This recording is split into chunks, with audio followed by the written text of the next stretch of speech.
your love.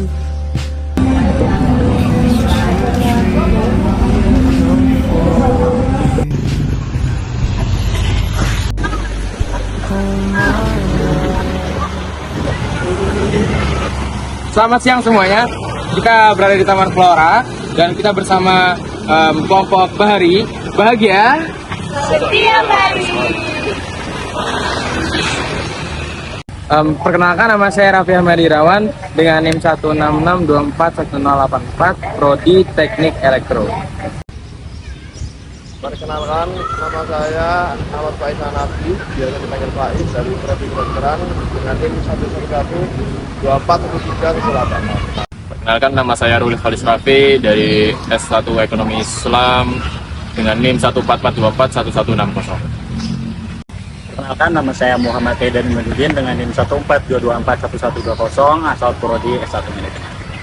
Perkenalkan, nama saya Nadia Fitri Siva dari Fakultas Kedokteran Gigi, Prodi Kedokteran Gigi dengan NIM 121241276. Perkenalkan, nama saya Sekar Alwi Saksono dari FISIP, Prodi Ilmu Komunikasi dengan NIM 176241124.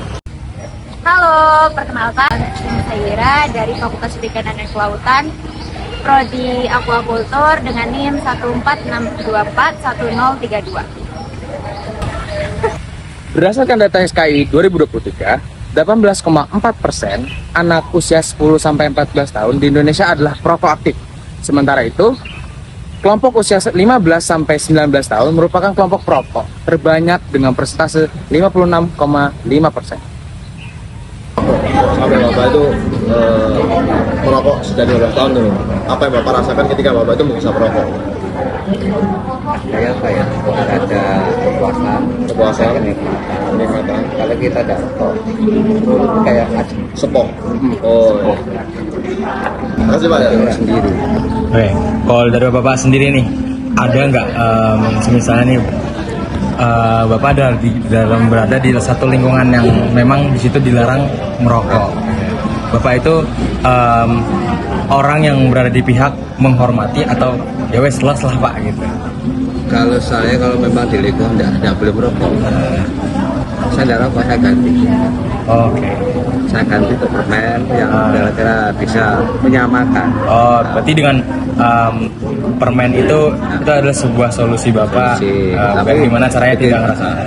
Berarti keluar dari situ, langsung rokok. Saya opname di rumah sakit 4 hari, kalau malam nyolong. Keluar. Habis operasi keluar. Nyolong malam. Apa lagi?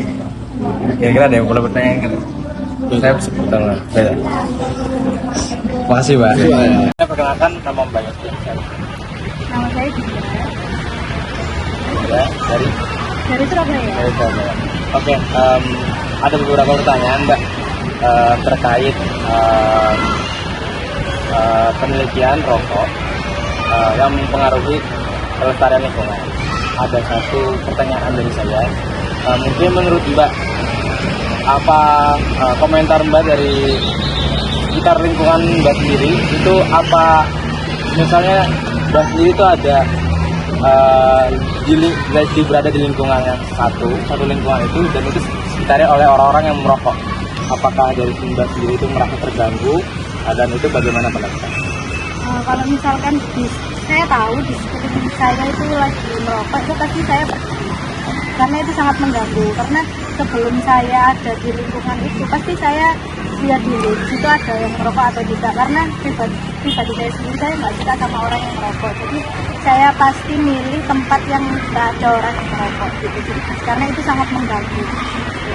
Dan itu bakal ngaruh juga di kelestarian lingkungan gitu. Iya, ngaruh banget. Makanya kenapa kok adanya Taman Flora ini, dan ini ada aturan dilarang merokok. Menurut Mbak sendiri itu setuju atau enggak? Setuju, karena dari Mbak sendiri itu juga merasakan bahwasanya adanya orang-orang yang merokok di lingkungan Mbak itu bakal ngaruh dari Mbak sendiri, merasa terganggu dan lain-lain. Merasa terganggu dan polusinya juga, dan itu juga bikin penyakit. Oke. Dan bagaimana caranya Mbak sendiri ngasih tahu ke orang-orang yang memang sekitar Mbak ini ada yang merokok? sekitar Mbak kan Mbak sendiri merasa terganggu gitu. Kalau selama itu nggak mengganggu aku nggak akan ngasih tahu. Kecuali itu udah terlalu mengganggu aku bakal ngasih tahu Pak saya. Aku bilang, Pak mohon maaf, rokoknya bisa dijamin nggak gitu. Terus aku bakal memberikan sopan kalau misalkan di sini dilarang merokok. Terus, Oke. soalnya biar nggak menyinggung. Oke, baik. Terima kasih banyak.